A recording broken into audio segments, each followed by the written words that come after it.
Bonjour, c'est Gilles du site boursicoté.com. Voici l'analyse technique Forex et matières premières pour cette journée du mardi 25 février 2014.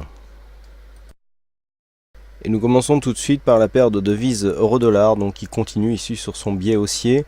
Nous sommes ici sur une tendance de fond qui est soulignée par cette zone de support ici en vert. Donc aujourd'hui, encore un contact ici avec cette zone de support. On est venu marquer un contact avec la zone des 1,3720.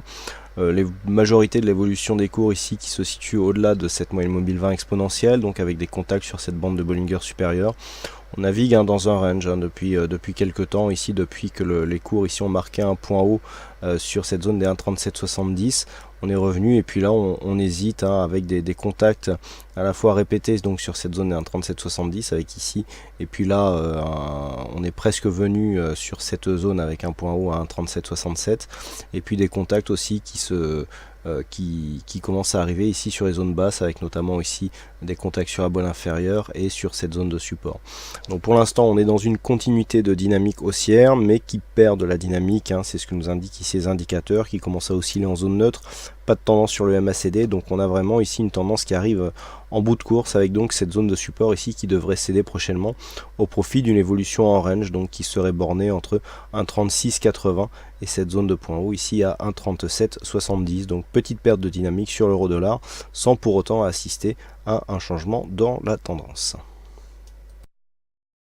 Nous revenons aujourd'hui sur le dollar yen en deuxième analyse, avec une évolution qui est toujours aussi stable, donc qui oscille entre 101,40 ici sur la zone basse et 102,80 sur la zone haute.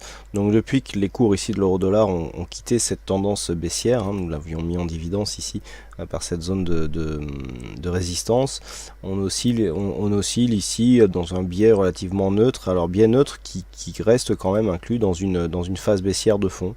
Il semblerait que la structure ici en biseau d'élargissement soit abandonnée, mais qu'on reste ici dans une phase baissière, puisque nous sommes ici sur une zone de retracement à 50% par rapport à la dernière jambe baissière ici de tendance, symbolisée ici par cette zone de résistance court terme.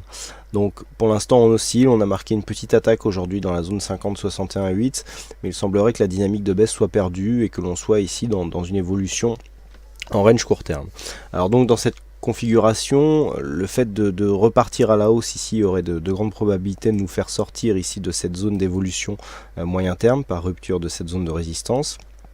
Par contre, si une cassure donc de cette zone des 101,70 validée par une cassure de ce plus bas qui se situe à 101,38, eh bien nous aurions un retour probable ici sur une zone, sur la précédente zone de point bas vers 100,76. Donc pas grand chose d'autre à dire sur le dollar yen, qui du point de vue du fond de sa tendance moyen terme reste dans un biais baissier.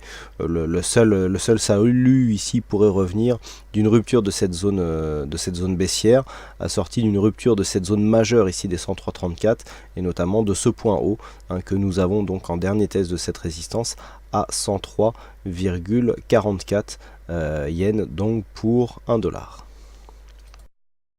Et enfin sur l'or, on reste ici dans un biais haussier, donc toujours depuis la rupture ici de cette zone de résistance, avec donc des cours qui continuent à monter, qui ont inscrit encore aujourd'hui un nouveau plus haut. Donc regardez, on avait mis en évidence ici cette phase de consolidation avec ce plus bas.